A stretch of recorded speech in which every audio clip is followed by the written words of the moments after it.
Bonjour monsieur le professeur, chers collègues. Comme je vous l'avais dit la dernière fois quand je vous parlais de l'internalisation des petites et moyennes entreprises, j'ai toujours dit et je voudrais encore insister ce matin là-dessus que les cas des grandes entreprises, c'est-à-dire les multinationales qui sont les vecteurs de la mondialisation, ne sont pas pris en compte dans ce processus. Et le cas aussi des entreprises habituels qui sont habitués à l'internalisation. Je veux parler des PME surtout dans le contexte africain. Le contexte africain est un contexte particulier en ce sens que, et comme vous le savez, l'Afrique n'a pas connu la révolution industrielle, ni aussi la révolution technologique qui s'opère depuis ce moment, et l'économie de la connaissance aussi, et qui est aujourd'hui en voie, qui amène un bouleversement dans le monde du management de gestion et du management des entreprises.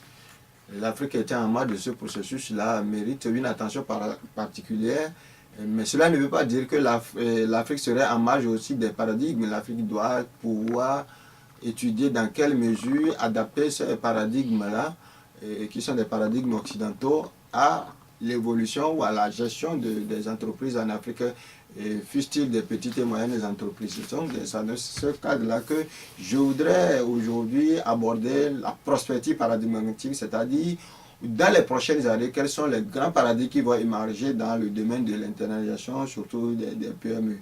Cette fois-ci, en réfléchissant par rapport à ce processus d'internalisation et par rapport à ce que je vous avais dit, les grands paradigmes que j'avais déjà abordés, je trouve que dans les recherches que j'ai effectuées jusqu'à maintenant, me fait dire que dans les prochaines années, j'en ai déjà abordé ça vers la fin de mon intervention de la dernière fois, c'est les entreprises globales, les PME globales, c'est-à-dire les PME mondiales, c'est les PME qui naissent et qui ont déjà des activités partout dans le monde.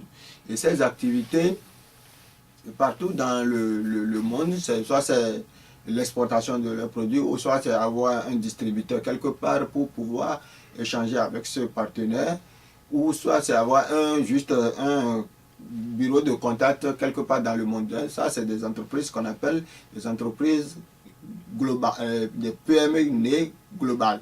Donc ces entreprises qui sont des petites et moyennes entreprises aujourd'hui émergent sur la scène internationale à travers l'entrepreneurship international de leurs porteurs, c'est-à-dire de porteurs de ces projets-là. Donc, l'élément qui est essentiel sur lequel je voudrais insister ici, c'est l'entrepreneurship international qui est un vecteur, qui est un stimulant, qui permet à ces managers, à ces propriétaires d'entreprises d'aller de faire de l'international leur credo.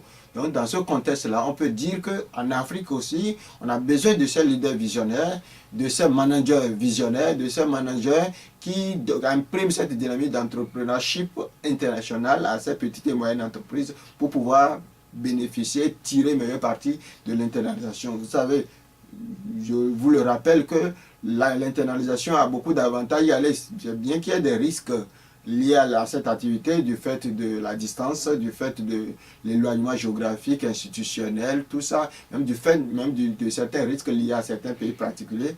Il a de l'avantage en termes d'accès aux capitaux, en termes d'accès au travail de main d'œuvre qualifiée, en termes de positionnement géographique, en termes de pôle pour la concurrence. Je crois qu'il y a beaucoup d'avantages à tirer de l'internalisation. C'est pourquoi ces PME doivent aujourd'hui développer cette dimension de petite et moyenne globale ou mondiale pour pouvoir se positionner. Évidemment, cela nécessite la mobilisation des compétences à cet effet. Et c'est pourquoi je voudrais, dans le cadre de mes recherches aussi, parler de comment ces PME peuvent aborder et mobiliser cette compétence-là pour aller à l'international.